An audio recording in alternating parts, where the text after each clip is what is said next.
사랑과 은혜가 풍성하신 하나님 아버지, 오늘도 선물로 우리에게 주신 귀한 날, 하루의 첫 시간을 구별하여 주님 앞에 나오게 하심에 감사를 드립니다. 하나님, 이 시간 우리의 마음과 귀를 기울여 우리에게 오늘 허락하신 귀한 말씀을 잘 간직하게 하시고 그 말씀을 붙잡고 지키며 승리하는 이 한날이 되게 하여 주옵소서.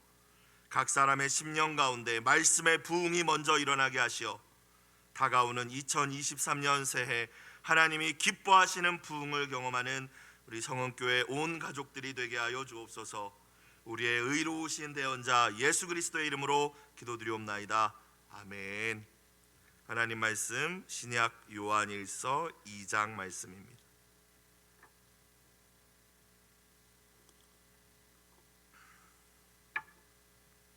요한일서 2장 1절부터 11절까지 합독하시겠습니다.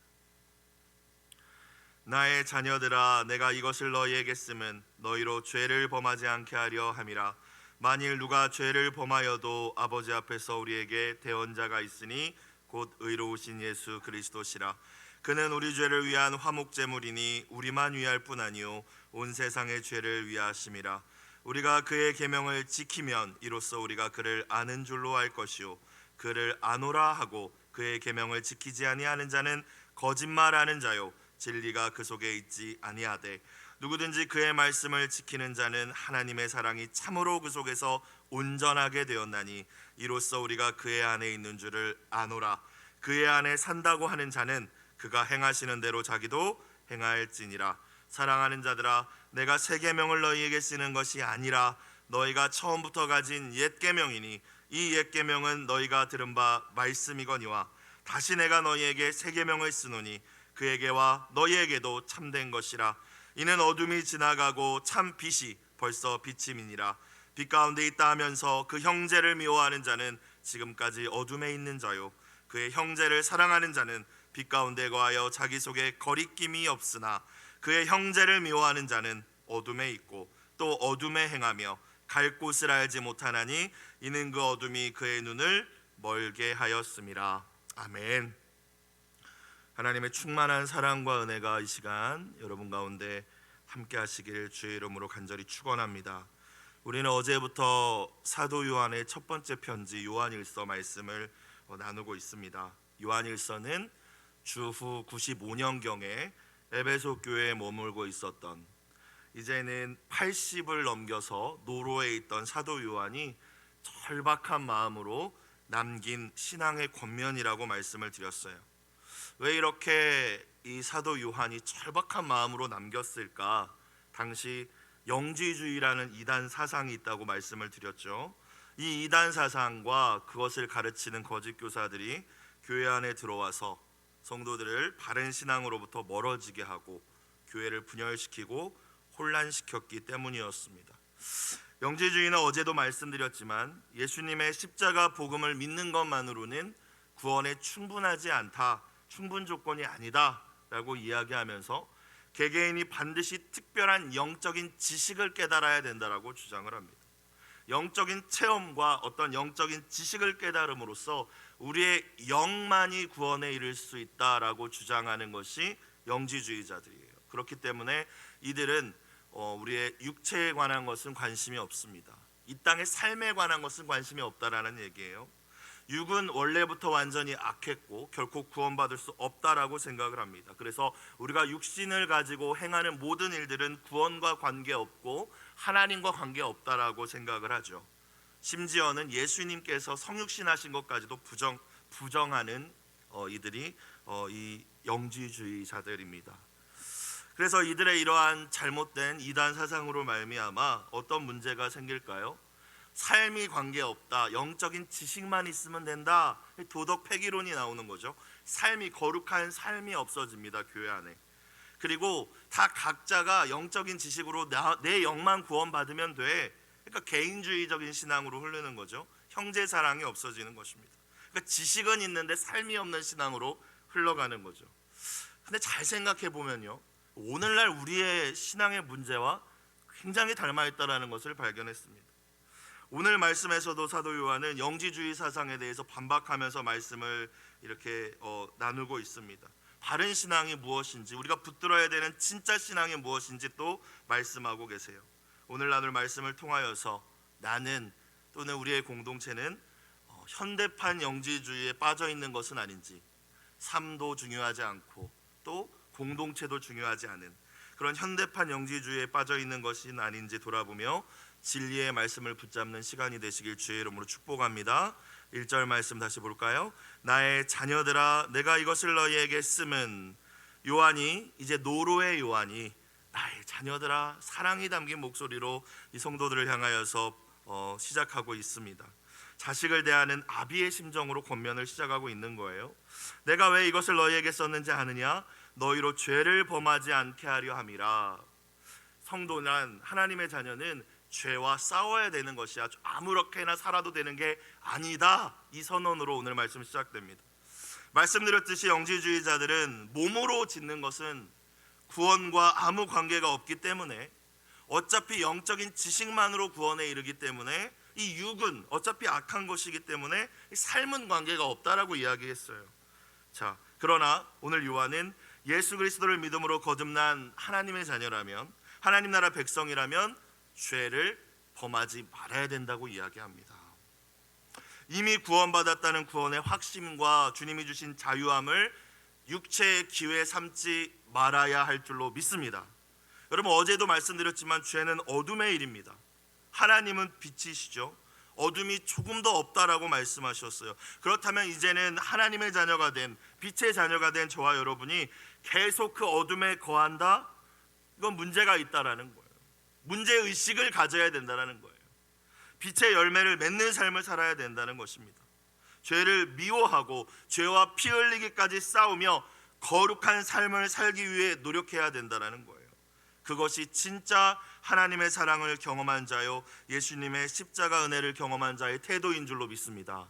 우리 안에 죄를 너무 가볍게 여기는 마음이 혹시나 있지는 않은지, 반복되는 죄를 보면서 그냥 뭐 어쩔 수 없이라는 태도로 살아간다면 저와 여러분이 현대판 영지주의자일 수 있다라는 생각을 말씀을 통하여서 깨달아야 될 거예요. 사도 요한의 권면은 물론 예수님 믿으면 완벽해야 된다라는 의미가 아닙니다. 여러분, 오해하지 마십시오. 그러면은 죄를 범하면 안 된다는 건가? 여러분, 죄를 범할 수 있지만 태도를, 자세를 말씀하고 있는 것이죠.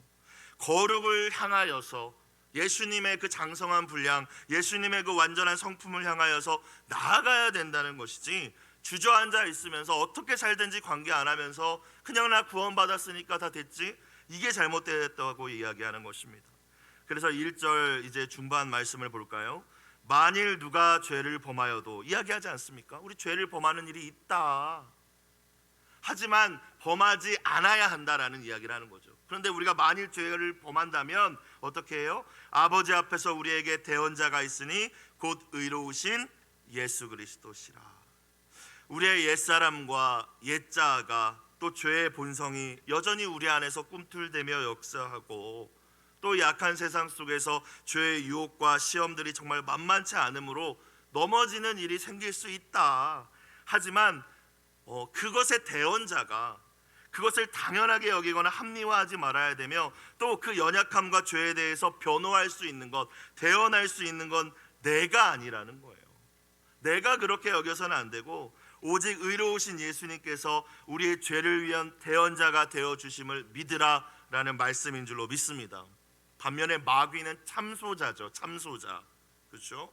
하지만 우리를 변호하시는 분은 예수님이십니다. 그렇기 때문에 우리가 혹시나 죄와 싸우다가 거룩한 삶을 위하여 애쓰다가 넘어졌다면 성도가 해야 할 일이 무엇이겠습니까? 예수님의 그 십자가의 부활의 그 능력, 보혈의 능력을 의지하며 주님 앞에 나아가 회개하는 것. 그냥 말로만 쉽게 회개하는 것이 아니라 가슴을 치면서, 주님, 내가 주님 뜻대로 살지 못했습니까? 또 내가 그 회개할 마음조차 없다면 나의 죄를 깨닫게 해달라고 주님 앞에 기도하는 것. 그 겸손히 날마다 주님 앞에 그 보혈의 능력으로 내 자신을, 내 마음을 씻기는 것, 그것이 진짜 구원받은 자들의 삶의 태도이며 믿음임을 깨닫는 이 아침이 되시길 주의 이름으로 축복합니다. 영지주의자들은 그러지 않았다라는 거잖아요. 2절, 그는 우리 죄를 위한 화목제물이니 예수님이 이야기하고 있습니다. 우리만 위할 뿐 아니요 온 세상의 죄를 위하심이라. 그리스도가 악하고 부정한 인간의 육체를 입고 올 수 없다, 이 영지주의자들이 이렇게 주장했다라고 말씀을 드렸어요. 다시 한번 하지만 사도 요한은 이야기합니다. 예수님은 나의 죄, 우리의 죄, 아니 모든 인류의 죄의 문제를 해결하시기 위해서 인간으로 오신 하나님의 아들이다. 화목제물이라는 단어가 그것을 나타냅니다. 그렇죠?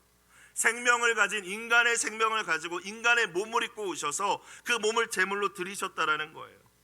세례 요한은 예수님이 지나가실 때 이렇게 외쳤죠. 보라, 세상 죄를 지고 가는 하나님의 어린 양이로다.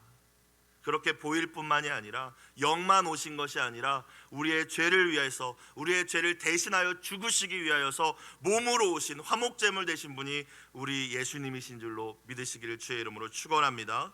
이사야 53장 말씀이 생각이 났어요. 그가 찔림은 우리의 허물 때문이요 그가 상함은 우리의 죄악 때문이라. 그가 징계를 받음으로 우리는 평화를 누리고 그가 채찍에 맞음으로 우리는 나음을 받았도다. 우리는 다 양 같아서 그릇 행하여 각기 제 길로 갔거늘 여호와께서는 우리 모두의 죄악을 그에게 담당시키셨도다. 그의 몸에, 그의 생명에 담당시키셨다라는 말씀이죠. 예수님께서 나의 죄를 대신 담당하시기 위하여서 인간의 몸으로 오셨고 죄가 하나도 없으신 의로우신 그분이 나 대신 십자가에 달려 죽으심으로 화목제물이 되셨다. 그래서 내가 생각으로, 마음으로, 입술로, 행동으로, 또 때로는 잘못된 선택으로 짓는 셀 수 없는 죄악들, 그리고 그러한 죄의 열매들 뿐만이 아니라 내 안에 뿌리 깊게 박혀있는 죄의 본성, 내 스스로 내가 하나님 되고자 하는 그 마음 깊은 곳에 있는 그 죄의 본성과 하나님을 마음에 두기 싫어하는 그 죄의 본성까지 예수님께서 십자가에 달려 피 흘려 죽으심으로 완전히 해결하여 주신 줄로 믿습니다.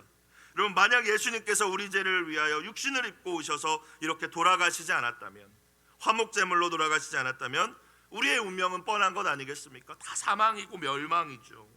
그렇다면 저와 여러분이 이 사실을 진짜 깨닫고 진짜 믿는다면, 그 은혜와 그 사랑의 크기를 안다면 오늘 사도 요한이 이야기하는 것처럼 죄를 짓지 않기 위해, 거룩하게 살기 위해 기도하며 노력하는 저와 여러분이 되시길 주의 이름으로 축복합니다.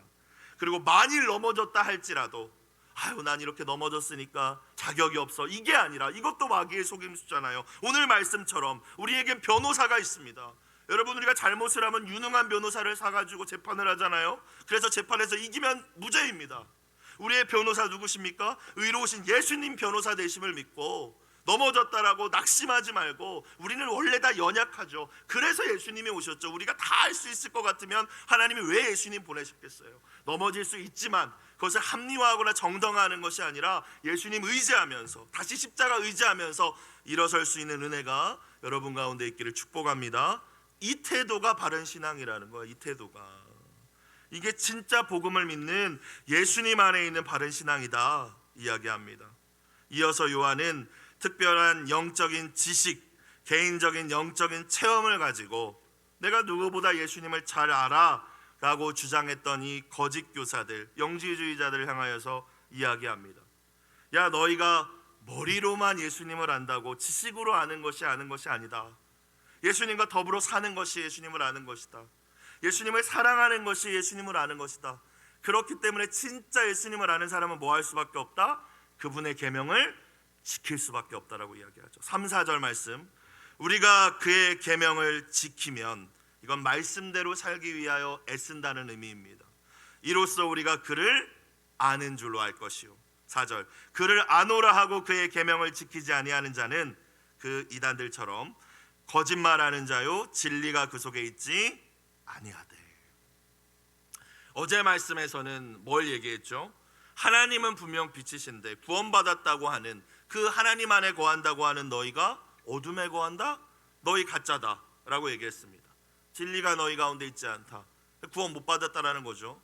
근데 오늘 말씀, 영적인 지식을 가지고 있으니 난 예수님 충분히 알아, 나 이런 체험을 통해서 그런 거 알고 있어, 그러니까 나는 예수님하고 친해 라고 이야기하고 주장하는 이들을 향하여서 너희 삶이 없다면 거짓말쟁이다 라고 이야기하고 있는 거예요. 그분을 진짜 안다면 그분을 사랑해야 하고, 그분을 사랑한다면 그분의 계명을 지킬 것이다. 예수님의 말씀대로 살지 않으면 다 거짓이라는 것입니다. 여러분, 이단 사이비 교주들의 특징이지 않습니까? 내가 뭘 봤다, 나에게 어떤 능력이 있다, 나는 참지식이 있다 라고 이야기하면서 삶이 없잖아요. 마태복음 7장의 말씀이 떠올랐습니다. 21절에 나더러 주여 주여 하는 자마다 다 천국에 들어갈 것이 아니요 다만 하늘에 계신 내 아버지의 뜻대로 행하는 자라야 들어가리라. 그날에 많은 사람이 나더러 이르되 주여 주여 우리가 주의 이름으로 선지자 노릇하며 주의 이름으로 귀신 쫓아내며 주의 이름으로 많은 권능을 행하지 아니하였나이까 하리니 그때 내가 그들에게 밝히 말하되 내가 너희를 도무지 알지 못하니 불법을 행하는 자들아 내게서 떠나가라 하리라. 내 계명을 지킨 적이 없는 너희들 떠나가라. 삶이 없는 너희들 떠나가라. 5절 말씀 이어서 볼까요? 누구든지 그의 말씀을 지키는 자는, 잘 말씀을 듣고 깨닫고 간직하고 순종하려고 애쓰는 자겠죠. 이런 사람은 하나님의 사랑이 참으로 그 속에서 온전하게 되었나니 이로써 우리가 그의 안에 있는 줄을 아노나. 6절 그의 안에 산다고 하는 자는 그가 행하시는 대로 자기도 행할지니라. 예수를 알고 예수와 함께 살아가는 자 어떤 사람이냐? 반복해서 이야기하죠. 그분의 말씀을 지키는 자라는 것입니다.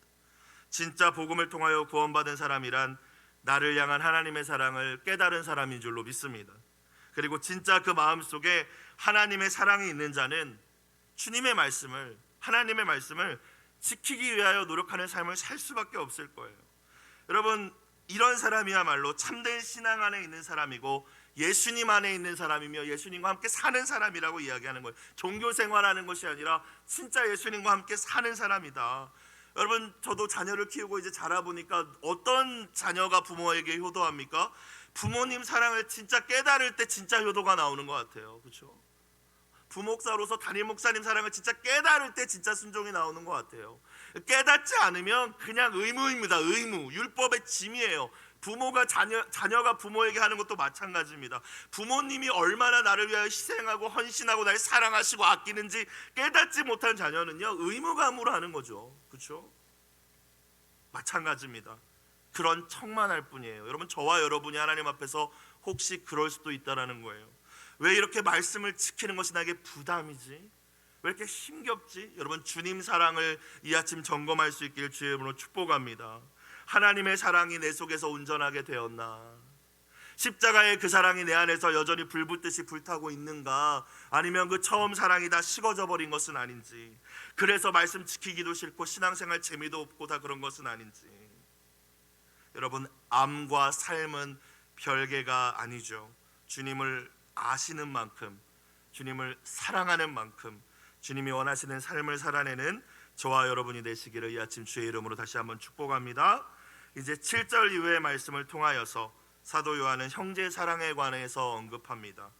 영지주의자들은 앞서 말씀드렸듯이 그냥 지식 가지고 내 영혼이 구원받으면 된다라고 이 영혼의 구원만 강조하였기 때문에 뭐 삶도 없고 다른 성도들과의 관계도 필요하지 않다, 중요하지 않다라고 주장을 했어요. 사랑을 떠들어대기는 했는데 사랑의 실천도 없었습니다. 그들의 신앙은 지극히 개인주의적이었고 어떤 사랑의 모습도 없는 잘못된 신앙이었죠. 분명히 예수님께서 모든 율법의 계명 중에 최고의 계명은 하나님 사랑, 이웃 사랑이라고 말씀하셨음에도 불구하고 이 영지주의자들은 그렇지 않았다라는 거예요. 그래서 오늘 사도 요한이 7절 이하에 어떻게 이야기합니까? 7절 사랑하는 자들아, 내가 새 계명을 너희에게 쓰는 것이 아니라 너희가 처음부터 가진 옛 계명이니 이 옛 계명은 너희가 들은 바 말씀이거니와. 자, 이제 사랑에 대해서 이야기를 하는데 사도 요한이 앞에서도 3절에서도 특별히 그의 계명을 지키면, 예수님의 말씀을 지키면 예수님을 아는 것이다 라고 표현했을 때 여기서도 이 계명이 예수님의 모든 말씀을 의미하기도 하지만 지금 요한이 하고자 하는 것은 서로 사랑하라라는 최고의 계명을 지금 이야기하고자 하는 것입니다. 그런데 지금 이 계명이, 예수님이 말씀하신 서로 사랑하라는 계명이 전혀 새로운 내용이 아니라 이미 우리 다 알고 있는 내용이다라는 의미로 옛 계명이라고 표현하고 있는 거예요. 율법에도 있다, 구약에도 있다. 실제로 레위기 19장 18절에 너의 이웃 사랑하기를 너의 자신과 같이 사랑하라, 나는 여호와니라 말씀하셨습니다. 그런데 다시 7절에서 우리가 원래 알고 있던 말씀이다라고 했던 요한이 8절에 가보면 그런데 새 계명으로 쓴다라는 표현이 있죠. 잘 이해가 되지 않습니다. 8절, 다시 내가 너희에게 새 계명을 쓰노니, 옛 계명이라고 해놓고 다시 새 계명을 쓴대요. 그에게와 너희에게도 참된 것이라. 이는 어둠이 지나가고 참 빛이 벌써 비침이니라. 참빛, 예수님이 오셨다라는 말씀이죠. 자, 무슨 말일까요? 사랑하라, 우리 서로 사랑해야 된다라는 이 예수님의 계명은 이미 구약의 말씀을 통하여 주어졌다라는 것을 보면 옛 계명이지만, 빛으로 예수님께서 오셔서 이 땅에 오셔서 어둠을 물러가게 하시고 이제는 새롭게 열어주신 새로운 시대, 그분이 보여주신 십자가 사랑으로 말미암아 이제는 그것을 믿는 믿음만으로 만민이 구원받는 복음의 시대가 열렸으니, 이제 이 새로운 시대에 이 말씀을 새로운 방식으로 우리가 지켜나가야 된다. 그래서 새 계명이라고 이야기하는 거예요. 내용이 달라서, 형식이 달라서가 아니라 내용은 사랑하라는 내용이지만 예수님이 오셔서 새로운 시대를 열어주셨기 때문에 이 계명이 새 계명이다. 조금 더 쉽게 이야기하면 이제는 의무감을 가지고 지켜야 하는 율법으로서의 사랑하라는 계명, 그건 옛 계명이지만 예수님이 오셔서 친히 발도 닦아주시고 끝까지 원수까지 사랑하시고 십자가에서 죽으심으로 친히 그 사랑을 가르쳐주시고 모범을 보여주시고 자기 생명을 내어주시면서 그 사랑을 완성해 주셨기 때문에 이제는 그 사랑에 매여서 그 사랑의 힘으로 지켜야 하는 계명이기 때문에 새 계명이다라고 이야기하는 거예요. 그렇죠? 내용은 같지만 지키는 어떤 방식, 어떤 그런 것들이 다르다라는 거예요. 그래서 요한복음 13장에서 예수님께서도 말씀하셨습니다. 새 계명을 너희에게 주노니 서로 사랑하라. 내가 너희를 사랑한 것 같이 너희도 서로 사랑하라. 너희가 서로 사랑하면 이로써 세상 모든 사람이 너희가 내 제자인 줄 알리라 말씀하셨어요. 사랑하라는 거 구약 말씀부터 있는 것이지만 내가 새롭게 했다라는 거예요. 내가 보여주었다. 이제는 내 사랑을 알았으니까 내가 너희를 사랑한 것처럼 서로 사랑하라. 새 계명이죠. 9절, 빛 가운데 있다고 하면서, 구원받았다고 하면서, 하나님께 속했다고 하면서, 예수님을 안다고 하면서 그 형제를 미워하는 자는 지금까지 어둠에 있는 자다. 이제 이렇게 선언을 합니다. 그 형제를 미워하는 자, 여러분, 이것은 미움의 감정조차 허락되지 않는다라는 의미가 아닙니다. 인간은 감정이 있는데 내 마음에 들지 않는 것을 보는데 처음부터 어떻게 그럴 수도 있지, 이게 되겠어요? 그렇죠? 감정이 있죠. 못마땅함이 있죠, 누구나. 근데 이 원어적인 이 형태를 봐야 돼요. 시제를 봐야 되는데 현재 분사입니다. 이게 뭘 의미하냐면 계속해서 그 마음에 미움을 품고 못마땅함을 품고 계속 그 감정을 누리고 그 감정 가운데 있는 자를 의미하는 거예요. 함께 신앙생활하고 함께 구원받은 교회 안에 있는 형제인데, 자매인데, 하나님 나라 가족인데 그 미움을 해결하지 않고 품고 있는 자는 이라는 의미입니다. 그런 사람은 어떤 사람이래요? 지금까지 어둠에 있는 거래요. 예수님 만나보지 못한 사람이라는 거예요. 극단적으로 표현하죠. 예수님 빛이신데 너 예수님 만나본 적 없구나. 예수님의 사랑을 경험한 적 없구나 너. 그러니까 그 미움을 그렇게 계속 품고 살지, 이 말입니다. 여러분 10절에 가볼까요? 그러면서 그의 형제를 사랑하는 자는 미울 수 있죠. 못마땅할 수 있죠. 그러나 주님이 내게 먼저 베풀어 주신 사랑과 은혜로 말미암아 결국에 그 형제를 품고 이해하고, 처음에는 의지적으로 해야 될지도 몰라요.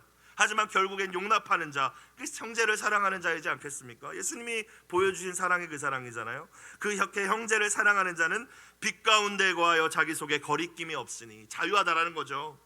예수님 안에 거할 수 있다, 이런 사람이. 영지주의자들은 관계 필요 없다, 그냥 혼자만 잘 믿으면 되지 뭐, 내가 영적 지식 가지고 있으면 되지 뭐, 못마땅하면 그냥 인사도 하지 마, 교회 다니면서 뭐 이렇게 불편하게 신앙생활하냐, 그냥 서로 아는 척도 하지 마, 이게 영지주의자들의 주장이라면 요한은 그렇지 않다는 거예요. 같은 교회를 다니면서 계속 불편한 마음 품고 있니? 그 사람하고 인사도 안 하니? 계속 미워하니? 너 예수님 만난 거 맞아? 이게 사도 요한의 오늘 이야기입니다. 어둠에 거하고 있는 거 아니야?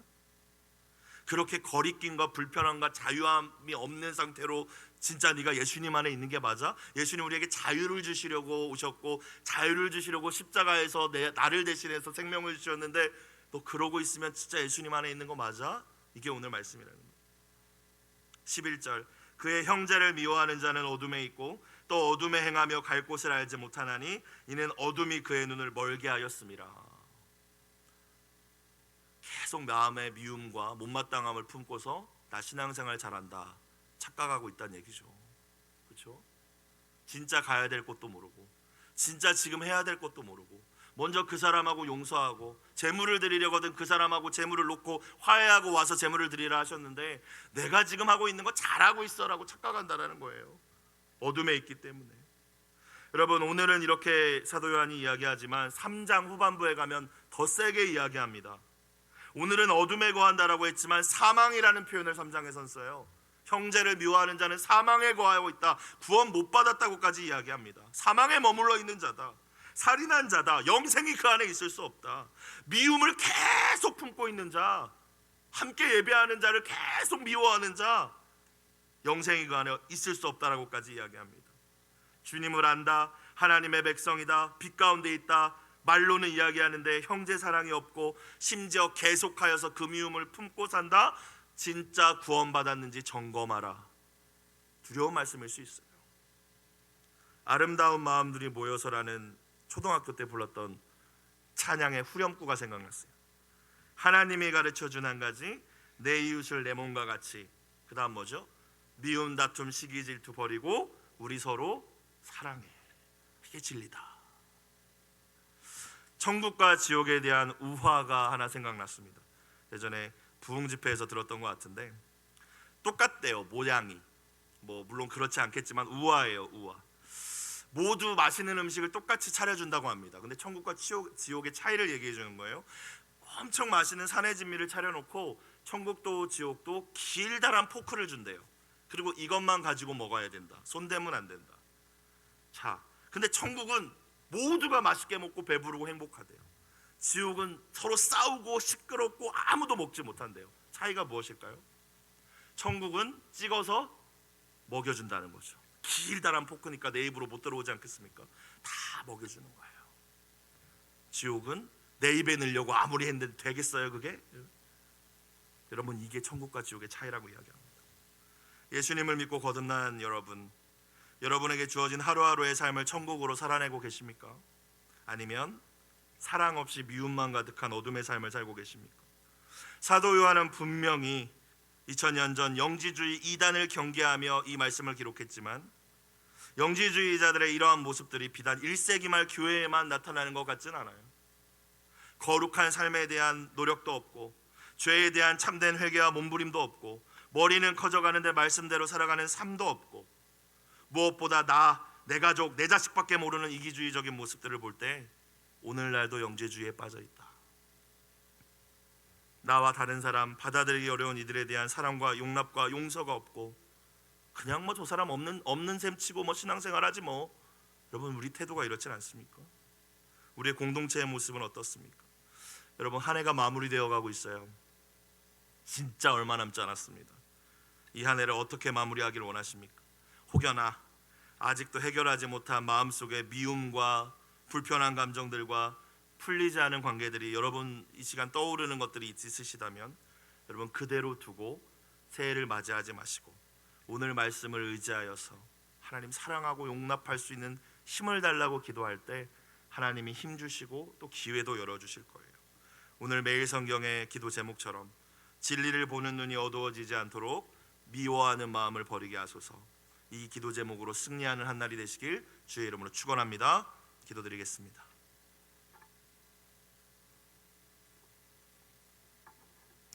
사랑과 은혜가 풍성하신 하나님 아버지, 요한일서의 말씀을 통하여 우리의 지난 신앙을 겸손히 돌아보게 하여 주시니 감사합니다. 입술로 주님을 안다, 말로는 주님을 사랑한다 하였지만 우리의 삶에 거짓된 신앙의 부분들이 있다면 이 시간 버리게 하여 주옵소서. 주님을 사랑하는 만큼 주님의 계명을 지키는 저희가 되게 하시고 거룩한 삶을 위한 열망과 노력이 있게 하여 주옵소서. 우리 안에 품고 있는 미움들, 관계의 문제들 이 시간 주님 앞에 내려놓게 하시고 적극적인 용서와 사랑의 실천을 통하여 참 자유를 누리며 빛 대신 주님 안에 거하는 그 기쁨을 누리게 하여 주옵소서. 드려진 예물을 주님 흠양하여 주시옵시고 하나님의 뜻 안에서 아름답게 또한 응답하여 주옵소서. 우리 죄를 위해 화목제물로 이 땅에 오신 예수님의 이름으로 기도드리옵나이다. 아멘.